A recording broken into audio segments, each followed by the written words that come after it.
How to keep Hotspot always on iPhone. To get started, first of all go ahead and open up the Settings application on your iPhone.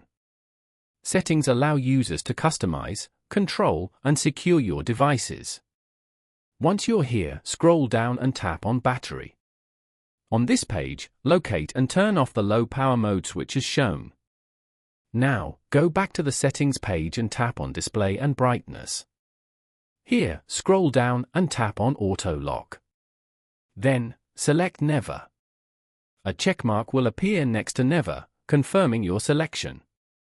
This means that your phone will never auto-lock. Your iPhone screen will now stay on until you manually press the side button to lock it.